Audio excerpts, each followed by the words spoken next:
So far we have that the milchama of the Yetzer Tov and the Yetzer Hara, and the milchama between the guf and the neshama, and the milchama between the seichel and the chomer is all one thing. For our purposes here, the Yetzer Hara is comprised of the body of the human being that's made of dirt, that leads a person towards material things.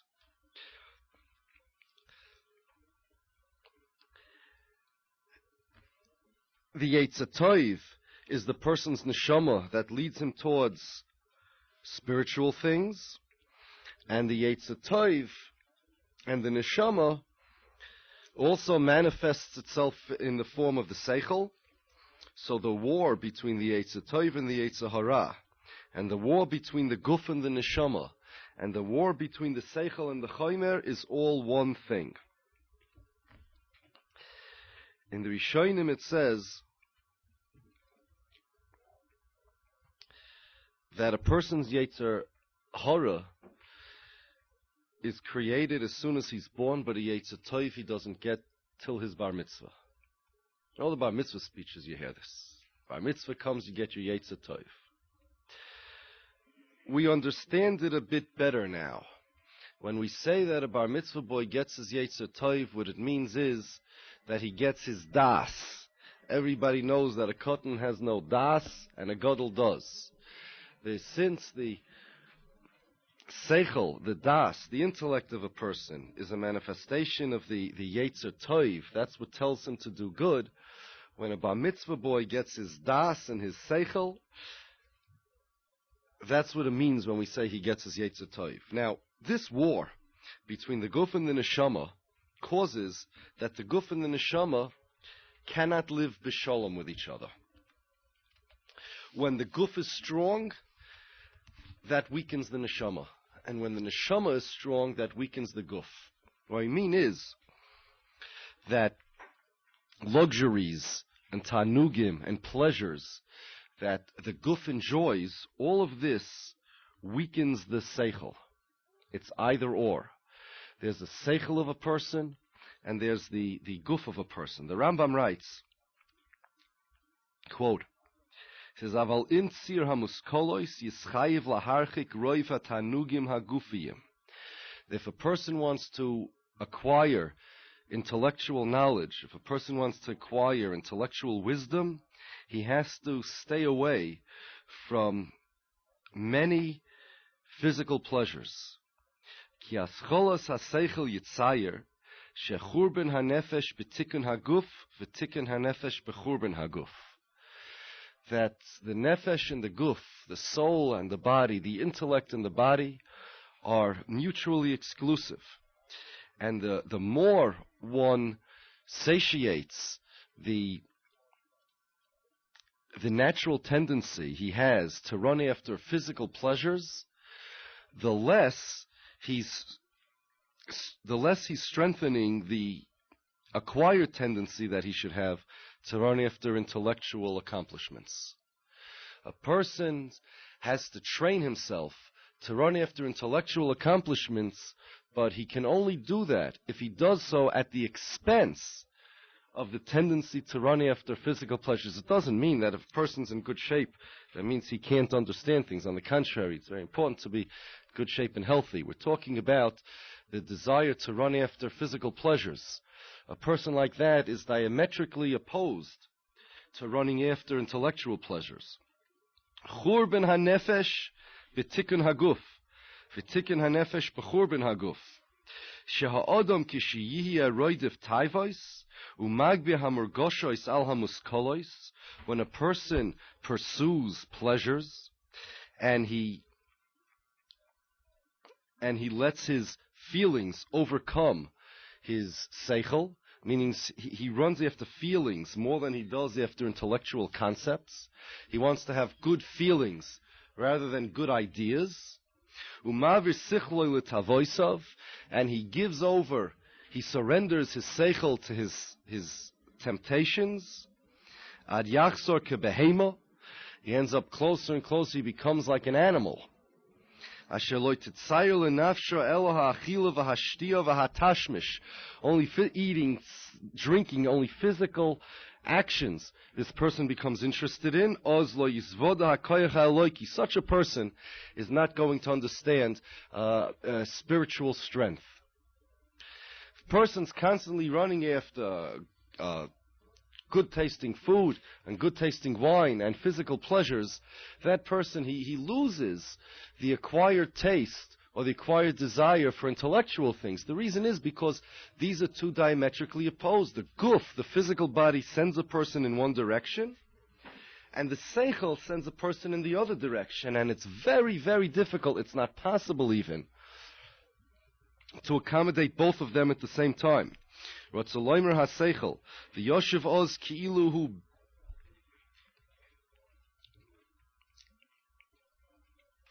toihu. He ends up nothing. That's what the Rambam writes. It's in other Rishonim, Roy l'chol maskil l'shavir tavoisov ulahachniya u'shiyeh shivrin hatayva l'nefesh hasichlis stover orev. If a person breaks his taivus, his desires for worldly pleasures, his intellect considers that pleasurable. The seichel is handicapped by the body. If it wasn't for the body, the seichel would be much, much stronger. And because the human seichel, the human mind, is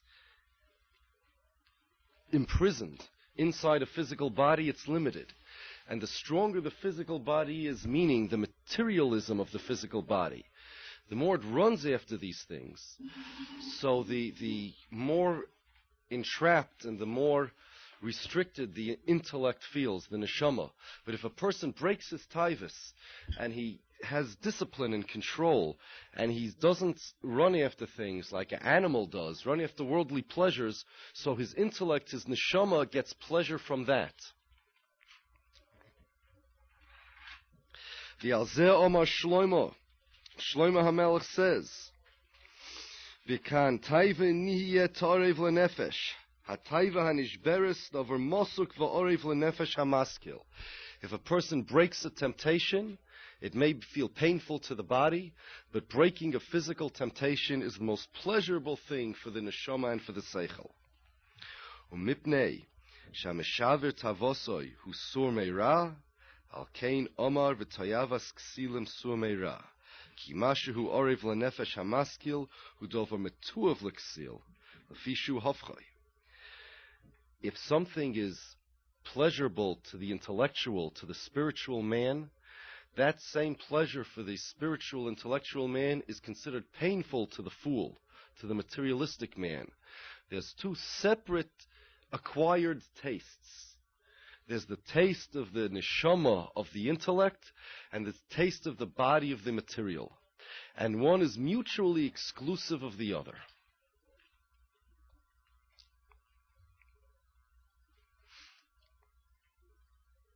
And this we find over and over and over and over again in all of our places. Chazal and in Rishonim. Toisus and Ksuvis brings down the Chazal, says, quote, Ad she'odom mispalel she'yikones Torah l'toich gufoi. Before a person prays that Torah should enter him, yispalel shlo yikonsu madonim l'toich gufoi. Let him first pray that pleasure should not enter into his body. If pleasures don't enter into his body, then the Torah will be able to enter into his body.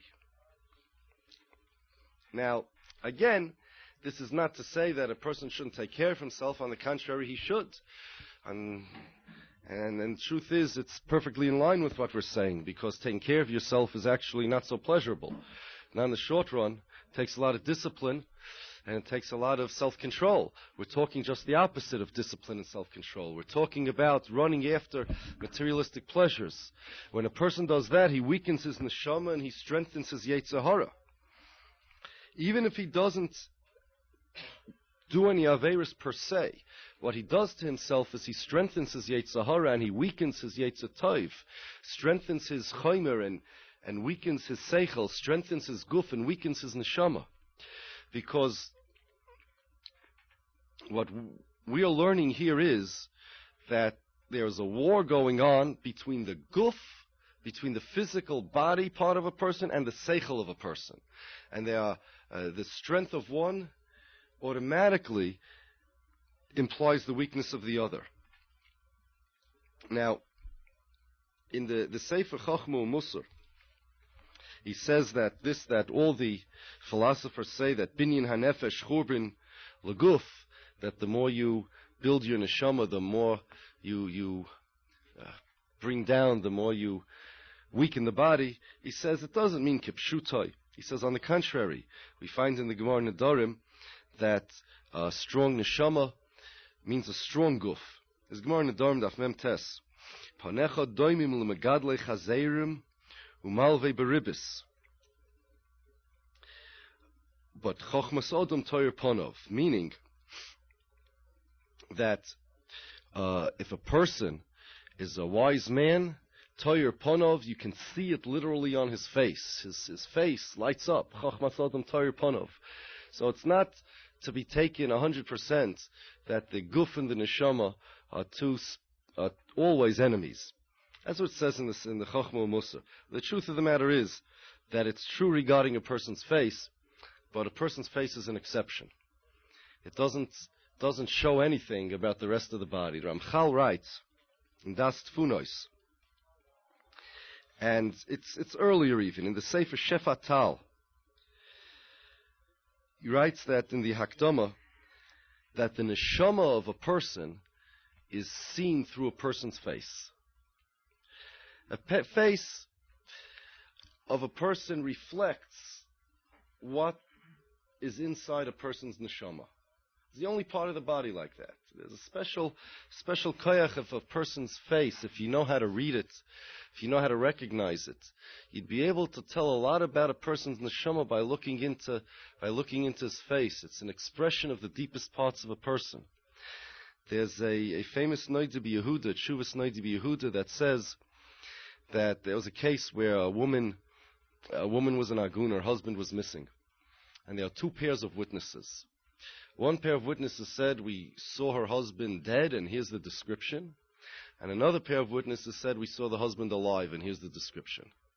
There's obviously somebody making a mistake here. And the description of the witnesses, both pairs of witnesses described mamish the exact same person. Identical twin, more than even identical twins, not literally identical. There's a little difference. There's mamish identical twins. And the Noida B'Yehuda says, it's not possible. He says somebody's lying over here. Because it's not possible for two people to literally look alike. Because Keshem Shein Pirtzeifehim Shavos Kachen De'eseim Shavos, meaning that just like a person's neshamas, no two neshamas are the same. We spoke about it this morning. No two neshamas are the same. So too, no two faces are the same. The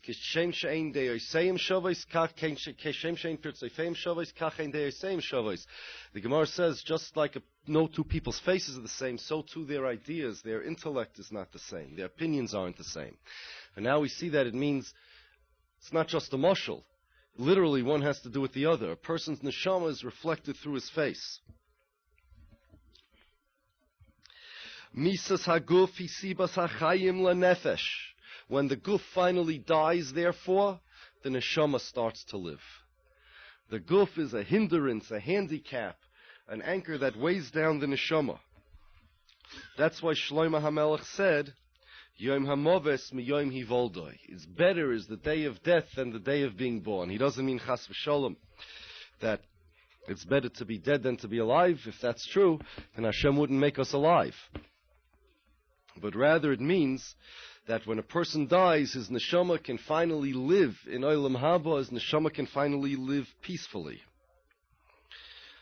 Chovos Halvavos writes that because the guf and the neshama are connected in this way, the neshama also has no choice but to desire certain physical things that are healthy and beneficial for the body.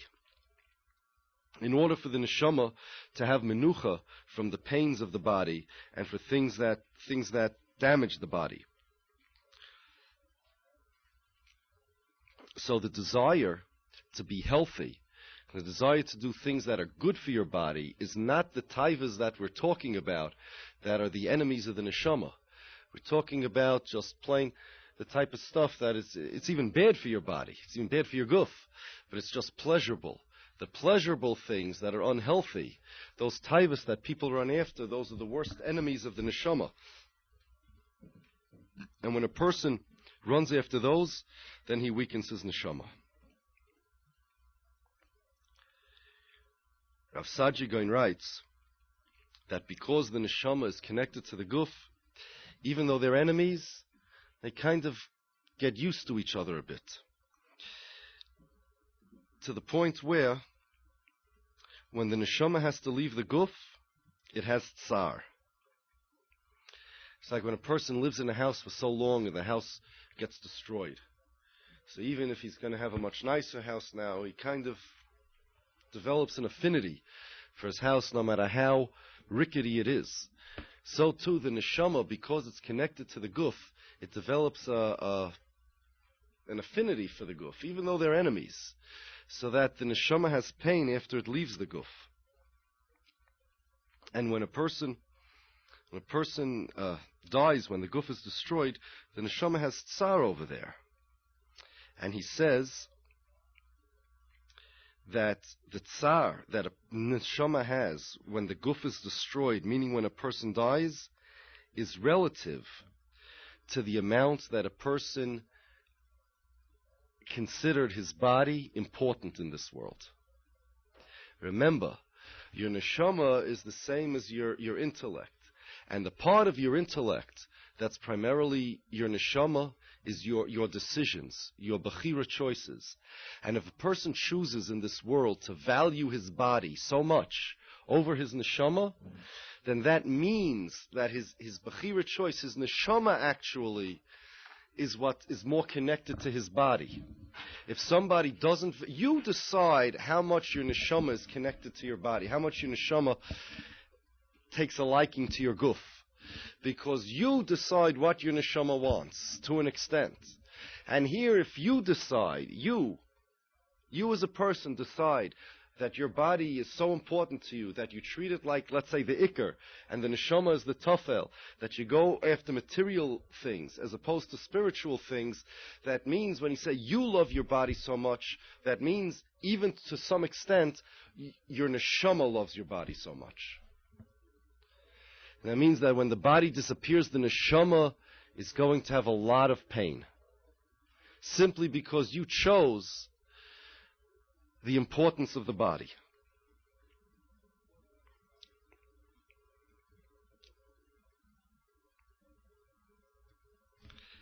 Another thing about the neshama, we know that certain things, certain activities of a person, certain actions and behaviors are so repulsive to the neshama, so contrary to the nature of the neshama, that the neshama runs away.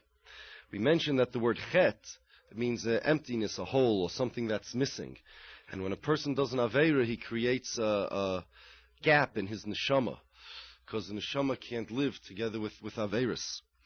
But there's a certain thing, a certain midah, that if a person has it, while a person is behaving in a certain way, says the neshama just disappears. Neshmasay mistalekes mimenu. That's the midah of anger. When a person is angry, he loses his neshama. His neshama disappears. The Orach Chaim HaKodesh in Bereishis, Perek Daled Posukei, brings from a Chazal, Kol HaKoyis Nishmosoi Nistalekes Mimenu.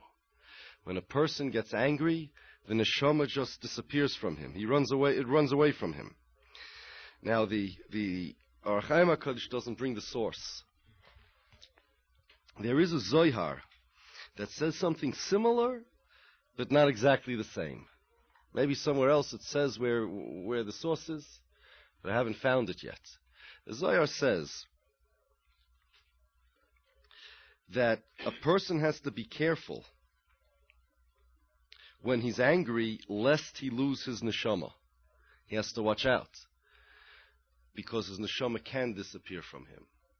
It doesn't say that it automatically, or Chaim HaKadosh brings that it automatically does. In Zohar it says that a person has to watch out because it can. Kas is the worst of the worst. The Rambam writes, we know of course, that in all midas a person should be kind of derech hamamutza. He should follow the middle path, except where it comes to one midah. Kas. A person is not supposed to be angry. When a person's angry, it says, Ki'ilu oivra avodah zara, it's as if he worshipped idols. It means that midah of anger is such an enemy to the neshama, such a physical, materialistic, gashmius, dirt midah, that the neshama can't live with it. The neshama just disappears.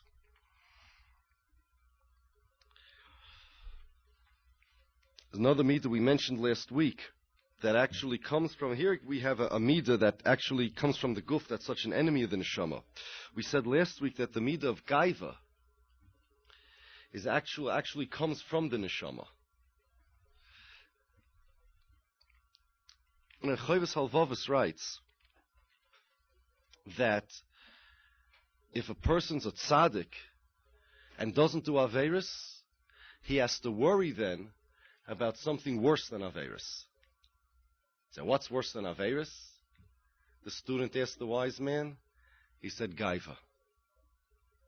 Somebody that does averis doesn't have to worry about being a bal gaiva. Because what's he have to be bal gaiva for? What's he have to be proud of? But somebody that's a tzaddik and doesn't do averis, now he has to worry about being a bal gaiva. So in other words, gaiva is shayach, real gaiva, classic gaiva. We're not talking about a person imagines that he's proud of himself. Somebody who has something to be proud of is referring to somebody whose neshama is very, very strong. Remember we said last week from the Kotzker Rebbe that gaiva is associated with somebody whose neshama already conquered his body. And this is it, because the nesayin of a tzaddik is the nesayin of gaiva, because he has something to be. It's the only thing, it's the only midah that the bigger you are, the more of a temptation it is. Normally, the bigger you are, the bigger a tzaddik you are, the less physical temptations, the less bad midas affect you. The Yetzer Hara has to come. We said there's the Yetzer Hara, it's a malach that synthetically imposes upon you a Yetzer Hara that tries to make you do bad. But there's one bad midah that naturally applies to tzaddikim more than rishoyim, and that's the midah of gaiva, because it's bigger nesayin for them because they have something to be a bal gaiva about. So gaiva, the temptation for pride is actually it's a function of the neshama. Shemi Shmuel says in the name of his father, the Avnei Nezer, that this is what we mean when we say that the Shabbos candles are lit for the sake of Shalom Bayis. So we know, Pashat Pshat is that people should have light by which to eat. But the Avnei Nezer says the Pshat is because during the week there's no peace inside a person's body. There's that war taking place. The war between the guf and the neshama. The nefesh from the elyonim that wants ruchnius, and the guf from the dirt that wants gashmius, and they're fighting with each other. However, once Shabbos comes, the light of the Kedusha Shabbos gives the neshama menucha from the powers of the guf. It says even an am ha'oretz emas Shabbos alav. Even an am ha'oretz feels Shabbos. Because the Shabbos gives the neshama rest from the fight that it has to maintain a whole week against the guf. And that's why Shabbos candles represent Shalom Bayis, because it's the internal Shalom that a person has. And now, let's continue in the text.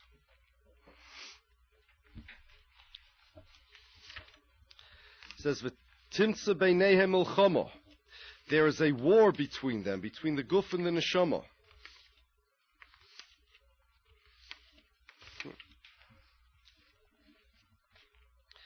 V'oifen she'im tigbar haneshama, if the neshama wins, tisalahi v'tala haguf imo.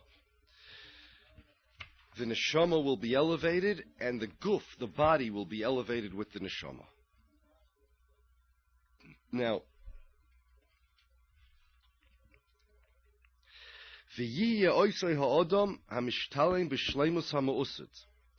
that person will have attained perfection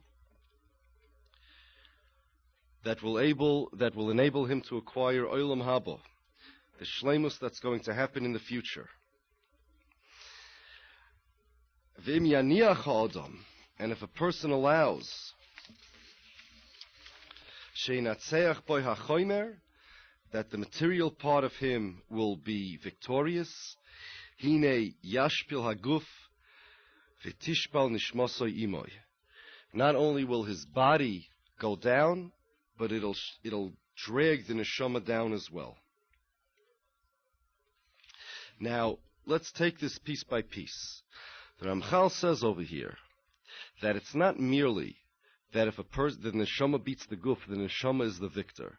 If the neshama beats the guf actually changes, and the guf becomes holy, and a person's body is worthy of the perfection of liyosed lavoi. We're going to go now to a section in Das Tfunois that the Ramchal wrote. I'll read you what it says. Omar haseichel, hakavono hel yoina, helo shamato kvar. I already explained to you Hashem's intentions. Heyoisa achla heitevel ha'odam. We know that Hashem's intentions are only to do good for people.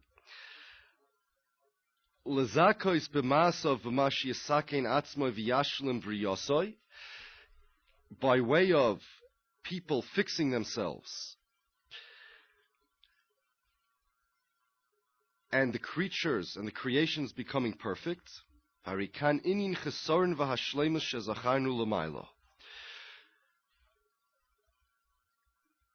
This is the concept of imperfection versus perfection that we mentioned.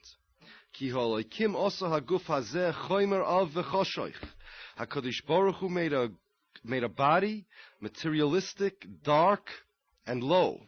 Bilti roi la'or ba'or kedushaso yizbarach mnei mozgai hashofel. Because of the nature of the guf, because of the nature of the body, it cannot accept Hashem's light. Ki ein lovoi el shar hamelech u'levaker b'heicholoi el shalmei ha'achona. The only people that can get near to the king, that can get near to Hashem, in our case connected to Hashem, are those who have prepared properly. Kalvav choymer mi malchusa da'ara. That applies even to a earthly king.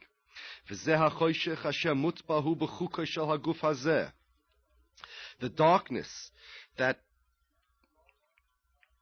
is naturally part of this body, are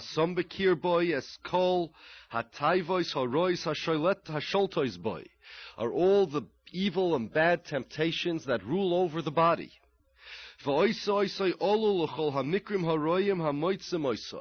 And it makes him candidate for all the bad actions and behaviors that he can do.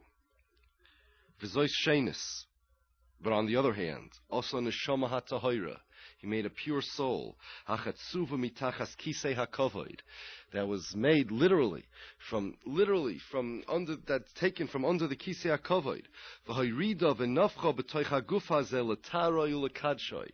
And HaKadosh Baruch Hu took it and blew it into this body in order to purify and to sanctify the body. And this is what you need to know. The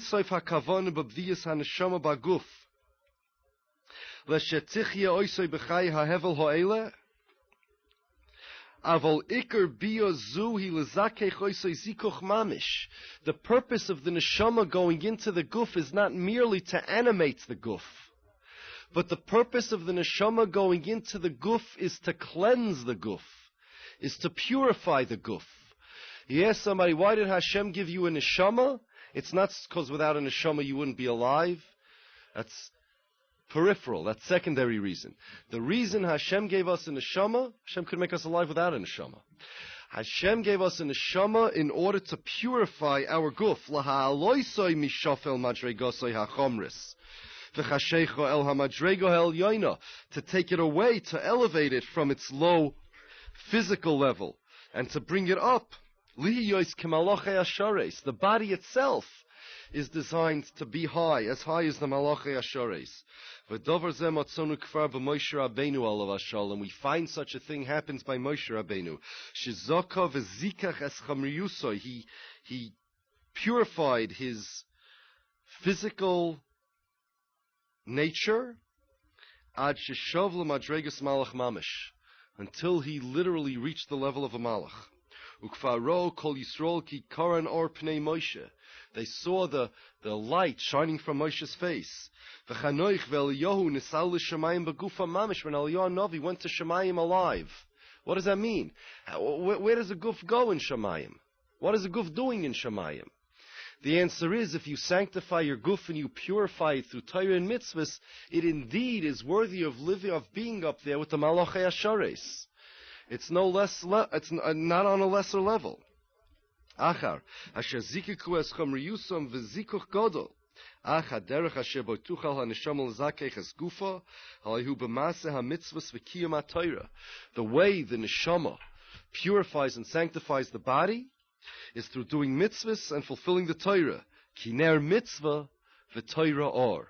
The light, we're constantly speaking about the body, the gashmius, the evil in terms of darkness, and the good in the neshama in terms of light. And in that sense, kiner mitzvah v'Torah or.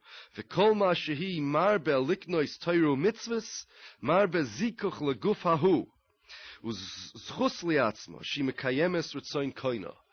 That's why Hashem put a neshama inside our bodies. The main goal of being in this world is to sanctify our bodies by doing Torah and mitzvahs.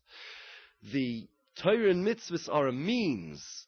The sanctification of our physical bodies is the end. Because the whole purpose of our being here is to get into Olam Haba, and Olam Haba means our bodies in Olam Haba. Now it's all over in the Zohar HaKadosh, that HaKadosh Baruch Hu sent the neshama. These words that the Ramchal said was mamish picked like line by line from different pieces in the Zohar HaKadosh and other parts in Chazal. That the neshama was taken from the Kisei HaKavod to be a mayor, to enlighten the guf, to be a light for the guf. That when a person does Torah and mitzvahs, his guf becomes tahar, his guf becomes kadosh. The job of the neshama in this world is to teach the guf. The job of the neshama that comes mimakam ram v'nisa is to take care of the guf and to make the guf higher and to elevate the guf. El haaretz asher areka kaloymer leguf ploini leguf kadosh leguf yosha. A person's job in this world is to sanctify his body through Torah and mitzvahs.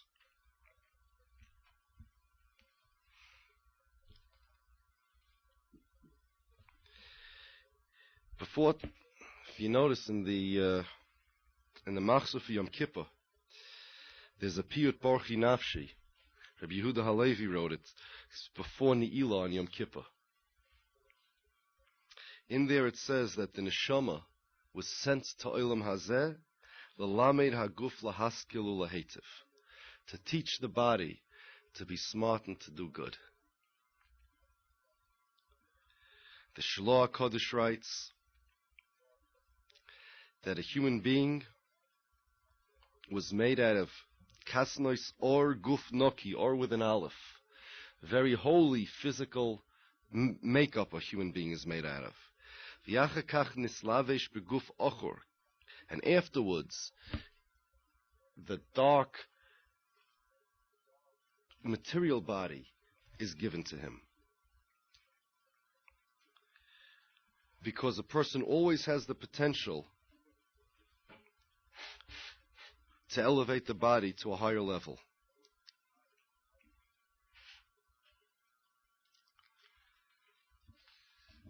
So the guf itself, when it's created, is created not from the lowest level dirt. It's created from a dirt that has a potential to be sanctified. It's different than the guf of, let's say, a cow.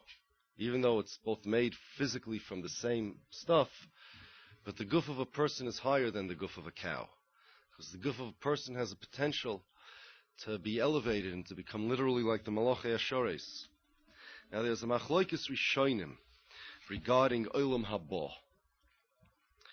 If Olam Haba consists of the reward in a physical body, like the Ramchal said, as Rav Saadia Gaon holds like that, other Rishonim hold like that, or Olam Haba consists of reward in the Olam HaNeshamas, after the guf is dead. We're going to follow here consistently and exclusively with the Shita of the Ramchal, that the Olam Haba that a person gets, the final Olam Haba, is reward when a person has his guf and his neshama intact. Now, if so, somebody's going to ask, what's the purpose of dying? What's the purpose of having Olam HaNeshamas? So the answer is that there's a dual plan for the world. There's one plan that Kadosh Baruch Hu has, one cheshbon, that when collectively we do enough mitzvahs, we learn enough Torah, the world becomes sanctified enough and elevated to the point where HaKadosh Baruch Hu is going to bring the final Geula, Mashiach is going to come, the Beis HaMikdash is going to come down, Min HaShamayim, everything will be wonderful, and that's going to be Liyosed Lavoi Olam Haba. However, that's going to happen to the whole world at once, or most of the world, or whoever's going to be left, whoever's going to be worthy. However, there are people who have individual cheshbonis and individual jobs in this world, who, in Hashem's wisdom, decided that those people should finish their jobs in this world before the time comes that Mashiach is going to be here. So what do you do with those people between the time when A, they finish their job, and B, when Mashiach comes and they get Olam Haba? We're not going to bring Eliyased Lovoi just for some people and some people not. That's not happening. HaKadosh Baruch Hu's plan is, therefore he created Olam HaNeshamas, where a human being waits, so to speak. He gets what he deserves over there temporarily, until Mashiach comes, until Eliyased Lovoi, when the real reward, the final reward for his mitzvahs is granted to him, when the body is regenerated through Tchias HaMesim, reunited with the neshama, then is going to be a time and a place where the world will have been purified to the point where the body and the neshama together is going to be able to enjoy the or the light of HaKadosh Baruch Hu, and that's going to be Olam Haba. Same way, like, let's say, Eliyahu Novi went up to Shamayim alive, so too, we're going to all be like in Shamayim alive. The guf is going to be in Olam Haba Eliyased Lovoi. Says the Zohar HaKadosh Amar Rebbe Pinchas, Osir HaKadosh Baruch Hu liyafos leguf hatzadikim Eliyased Lovoi ki yoifi shel Adam harishon kishenichnis legan Eden. The bodies of tzaddikim Eliyased Lovoi, when Mashiach comes, are going to be so beautiful and such a high level, like the body of Adam Harishon when he brought him into Gan Eden. Amar Rebbe Levi, Haneshama ba'oida b'malosa nizonis ba'or shel mala, u'mislaveshes boy, u'kishitikones leguf Eliyased Lovoi, ba'oisoi ha'or mamish tikones. That the neshama, when it's upstairs, it is nurtured by the light of HaKadosh Baruch Hu in Shamayim. And when the neshama goes into the guf Eliyased Lovoi by Tchias HaMesim, it's going to go in mamish with that light that it's devoured when it was upstairs in Shamayim. V'azai haguf yoyer kezoyer harakia. And because the neshama absorbed all that light when it was upstairs, the guf itself will light up kezoyer harakia. Hadohu d'chsiv, this is what the pasuk means when it says in Daniel, v'hamaskilin yazhiru kizayar harakia. The neshama is going to get kedusha in the olam haneshamis, and then it's going to come down with that kedusha into the guf, and whereas now a guf just looks like a body. A guf is going to be totally differently yosed lofai. The guf of a tzaddik is going to light up with the kedusha of the Torah and the mitzvahs that it did. Every mitzvah that a person does with his body. It sanctifies the guy takes a lulav with a physical body and he shakes the lulav. That lulav, that shaking of the lulav sanctifies the body. And liyosid lovoi, we can't see the or now, but liyosid lovoi, when the by tchias hamesim, that's what's going to happen. The body will shine kizaya harakia. There's a Gemara in Sanhedrin that tells us that just like the neshama gets schar v'aynish, the guf will also get schar v'aynish. Famous Gemara, Amalei Antinoinus l'Rebbe. Antinoinus said to Rebbe, Guf v'neshama yichaylim liftar atzman min hadin. I have a trick. The guf and the neshama can make each other potter from the din liyosid lavoi. They can exempt each other. Ketzad, how? Guf oimer, the guf can say, neshama chata. The neshama did averis. It wasn't me. Shemiyom shapir shemimeni, because as soon as the guf went away from me, as soon as the neshama left me, Hareni mutal kevin doimim bekether. I'm sitting here in the grave. I couldn't do anything without the neshama. I'm just an inanimate clump of dirt. It's the neshama that animated me and made me do the averis. And neshama imeres, the neshama says, guf chata. The guf is the guilty one over here. Shemiyom shepirashti mimenu, because as soon as I separated from the guf, Hareni pareches ba'avir ketzipra, I'm flying around like a bird in the sky. I can't do anything. So I don't know legally how this works. Actually, in Hilchas it works out perfectly with Hilchas Shabbos regarding Shnaim Sha'asu.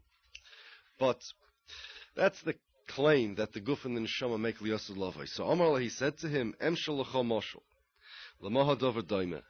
What is this comparable to? L'melech bosav adom shahayoloi pardis noah.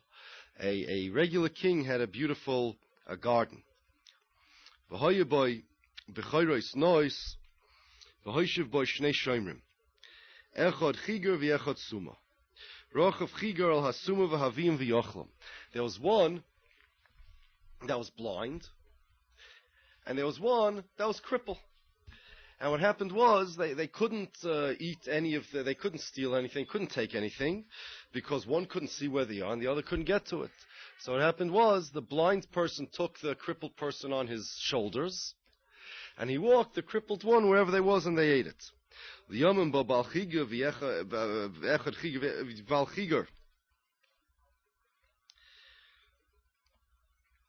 of the Pardes came and said, "What happened to my property?" So the cripple said, "Me? I think I did this. I don't have legs to be able to do this." The blind person said, "Me? I don't have any eyes to see." So what did the owner do? He said, "No problem." He took the crippled person, put him on top of on the shoulders of the summa, on the blind person, and said, "Now you know what? You're going to trial together. That's it. We're going to try you as one." I wonder if that happens. Two people, they both commit a crime. Each one can't do it on his own. They go to trial. That works, right? That's what they do. They put them in trial together. HaKadosh Baruch Hu mevi neshama v'zorka betoich beguf v'donoi som ke'echad. HaKadosh Baruch Hu is going to take the neshama, put it back in the guf, and he's going to judge the neshama and the guf together at one trial. So the guf without the neshama without the guf aren't going to trial Yosed Lafai. They go together. There's a sefer from the Chai Odom. He writes in there where the Gemara speaks about a person who comes to Gan Eden, Sholem begufay, Sholem b'mamoinoi. It says, Hanefesh the neshama isn't really connected literally to a guf. Because what connection is there between a purely spiritual entity and a purely physical entity that they could be combined? Rather, everybody has a tool that is in between a nefesh and a guf. It's partly not exactly spiritual and not exactly physical. We discussed this previously. This is the mishkan of the nefesh, and this is called the guf of a person. He says, whenever you see the guf of a person being the subject of statements of Chazal regarding Liosad Lova, it doesn't mean the physical body. The chomer of a person, he says, is called the bosor, the meat of a person. There's the bosor, the guf, and the nefesh. The guf is really that part that connects the neshama and the bosor. All of the punishments and the dinim of the kever and the gehenim that's stated on the real guf, it means this guf. That's what he says, the Chayodam. He says it means this guf. We would call this like the nefesh habahamis or the tselem, partly between the guf and the neshama. It doesn't mean the physical meat of a person. He says it means that half physical, half spiritual part of a person. The Rabbeinu B'chai in Vayechi says that similar thing regarding Yaakov Avinu loy meis. When it says Yaakov Avinu remains alive, he says, Rabbeinu B'chai says that this that Yaakov Avinu is alive in his guf, it doesn't mean the guf as we see it. It means that very subtle, that very dakistic part of the guf, that very spiritual part of the guf that the nefesh is connected to. It's brought down that this phrase tzelem Elokim, that connects the guf and the neshama, is partly not quite physical, not quite spiritual. And Ramchal writes this in other places too. That's this part of the body, says the Chayodam, that's really going to go to, really gets all the punishments.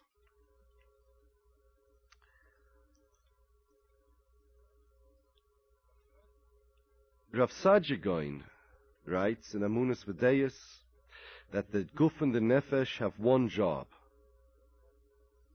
Just like at the beginning of Brias Ha'olam, Vayitza Hashem Elokim es ha'adam ofer min ha'adama v'yipach ba'apav nishmas chayim. They're together to accept reward and to accept punishment.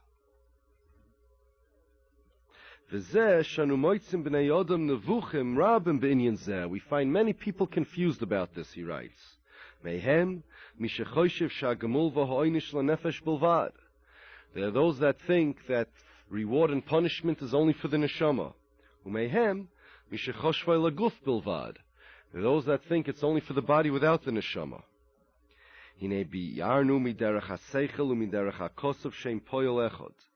really together, the guf and the... This is Ramchal's shita. So Rav Sadia going saying this, that the guf and the neshama are together in this. V'noisev lekach miderech ha-mesayris, v'asha'amru im ba'odam loimer yechoylum guf v'neshama liftar atzma min hadin. He quotes as proof to his position of Sadia going that Gemara bar Antinoinus and Rebbe, that the only way HaKadosh Baruch Hu could, in all justice, try the guf and the neshama is only by trying them together. Because separately, each one can part himself from din.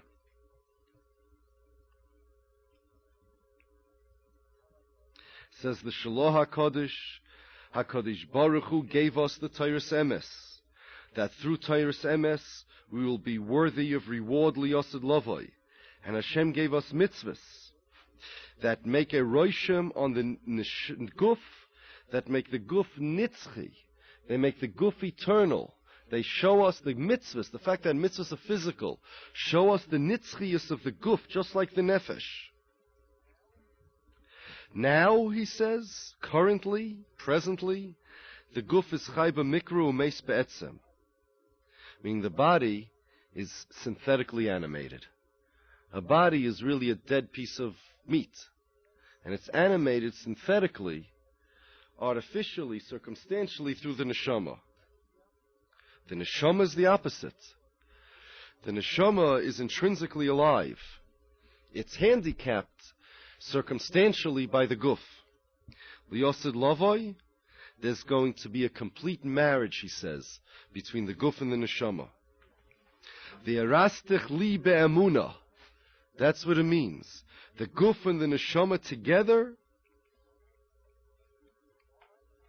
will be alive, the guf and the nefesh. They'll both be intrinsically alive, not one animating the other. They will both share a life together.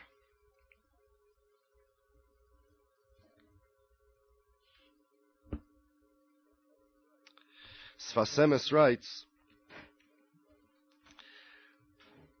that the main golus,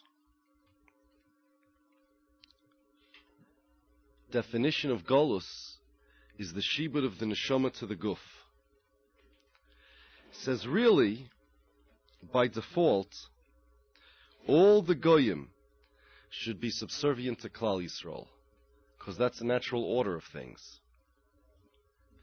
We have neshama, nishmas alokim chayim.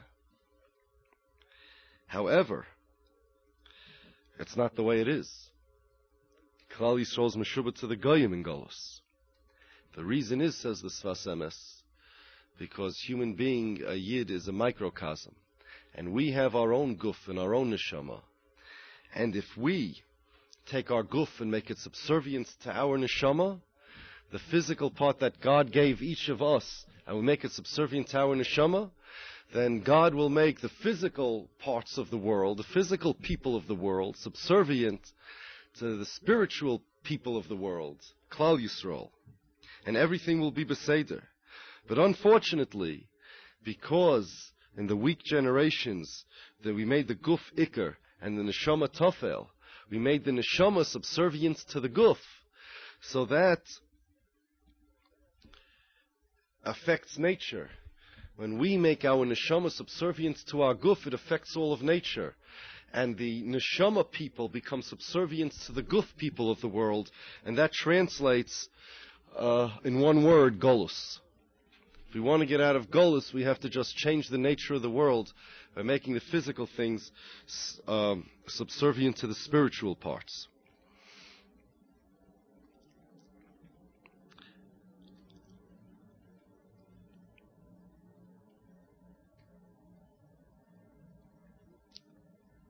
But if a person, says the Ramchal, allows his neshama to be conquered by the guf, hine yashpil haguf, v'tashpil nishmoso imoy. The neshama will go down with the guf. Now, as we said, that when a neshama goes down with a guf, it's different than when a guf goes down. There's two ways to win a tug of war. You could pull your opponent over to your side, or you can make your opponent let go of the rope. If the neshama beats the guf, it pulled the neshama over to its side. It sanctified the guf. It pulled the guf over to its side. It sanctified it. And now the guf is like a neshama. It's royally yosid lavoi. But if the guf beats the neshama, that means not that the neshama became a physical entity, but rather the neshama let go of a rope. I'm going to speak more about this last week, but now we're going to take questions. On this topic already, yes. Just, the rabbi speaks about anger. Do you mean, does the rabbi mean like anger, or is it like a righteous anger? Like, is Mordechai Matisyahu in anger, Pinchas in anger, Moshe in anger, and the Eibishter is described in certain contexts when we do that as saying he has an anger. So isn't the anger, when it's used for good mitzvah? Right. Well, first question, isn't, when we say that when a person's angry, his neshama leaves him, isn't it true that sometimes a person's supposed to get angry? Not really. There's different types of behaviors that we refer to as anger. Some of them are good, some of them are bad, but they're not all kas. First, when you mention HaKadosh Baruch Hu, that's not real anger at all. That's not any emotion. We need to understand that. That's completely emotionless. It's just a moshel. It looks, the results of what Hashem does looks like the results of what would happen if somebody would normally be angry. But it doesn't mean Hashem chas v'shalom has kas. Our anger, even when we look angry, even when we are righteously angry, we're supposed to look angry and go through the motions of being angry, but we're not supposed to be that lose control, out of control, totally hefker type of anger. That's never good. It says that he's supposed to anger on your face, but not inside. Even when Pinchas did it, it wasn't the out of control anger, it was very calculated. Kanoim poigim boy means that you act out of emotion, but that emotion is not anger. Anger that we define here as kas means that anger where a person just loses himself. That's never good. Never good to just lose yourself like that. The statement that a person who is angry is oiver avodah zarah, the Rambam says that. It comes from the Zohar.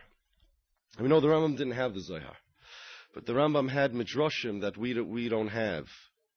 And the Rambam had all sorts of midrashim, and maybe it's in some medrash somewhere, but it's in the Zohar. And the Gemara, it just says hashover kelim bekasoy. If somebody breaks utensils, he breaks things while he's angry. That's kilu oiver avodah zarah. Guy breaks things, he doesn't gain anything by breaking. He's just so out of control, he just loses himself. That's never a good thing. Even when a person is doing it for a good reason, there's never any reason to be in that state of mind, or that lack of state of mind. Any other questions? Yes? It says that if a person is sort of secondary to the previous question. If a person kills somebody by accident, a relative of the dead man can go after the murderer, but only as long as he feels the anger in him. If he waits 2 months to do it, it's too late already. He can't do it anymore. So doesn't that show that he's allowed to get angry at that point? Question. Cannot a goyal hadam avenge the death of his relative only while the anger is still seething in him? The answer is, first of all, that doesn't mean the type of lose yourself anger that we're talking over here. I really hope that a person who's running after the murderer of his relative with a deadly weapon is not losing himself, it is not shoiver kelim bekasoi. It's more of a feeling of vengeance than kas. There's a very subtle but important difference. Kas means that you're not thinking. Kas means that it's overcome you. There's halachas about a goyal hadam. He's not allowed to just indiscriminately kill somebody. Is only certain. If the man runs into Ari Miklot, he can't kill him. When the Kohen Gadol dies, he can't kill him. Person that's angry doesn't think about any of these things. Person that's angry doesn't think at all. The person who killed B'Sho wasn't an accident. Shogeg is not an accident. If a person gets killed mamish by accident, there's no halacha of goyal hadam. Shogeg is a carelessness. I mean, somebody could have avoided it. He didn't purposely go out to murder somebody, but it was like careless manslaughter. A guy swung his axe, and he neglected to check that the axe head should be attached properly to the handle. And it flew off, and it killed somebody. He never intended for it to kill somebody, but when you're operating dangerous machinery, you have to make sure that it's safe.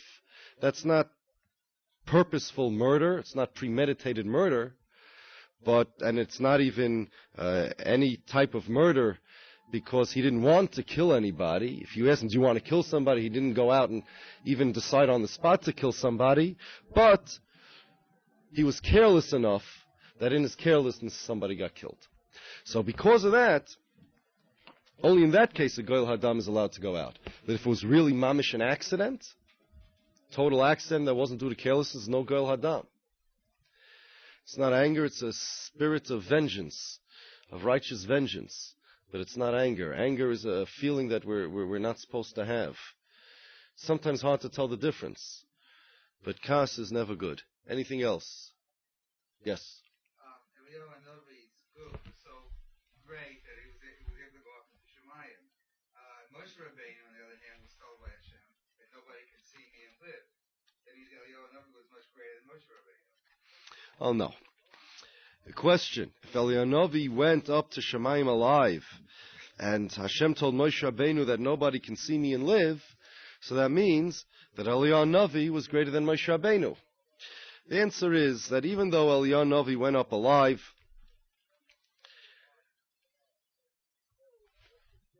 he's still, after he goes up, he's not the same type of alive as he is in this world. You know, he's more like a malach alive, and the body transforms into a spiritual thing. You know, there's a shaila if Eliyahu Hanavi's wife is allowed to remarry. It's in the Rishonim. Eliyahu Hanavi's wife, he never died. So if he never died, is his wife allowed to reach Aguna, right? So the answer is no, she's not Eishes Reyehu. Eliyahu Hanavi is not a Reyehu anymore, because even though he's technically never died, he's not alive in the same sense that he is. Now, Eliyahu Hanavi sometimes comes back in this world. That's also true, but Eliyahu Hanavi sometimes comes back in this world. And we find cases in the Chazal, in Midrashim, where people come back to this world. Even Rebbe came back and made Kiddush for his family. The Chasam Sofer says that these people, only when they come back and are resurrected in a physical body, are they still obligated in mitzvahs. But if they come back, even Eliyahu Hanavi, when he comes back, if he's not in a physical body, he's still not considered alive in the sense that he's obligated in any mitzvahs. So even though Eliyahu Hanavi went up alive with a body, means he never tasted misa, he's still not alive the way he was. And number two, it doesn't mean that while he was alive he saw Hashem. In order to be able to see Hashem, lo yireni odom v'choy, that's a fact. It doesn't mean that he was bigger than Moshe Rabbeinu at all. Anything else?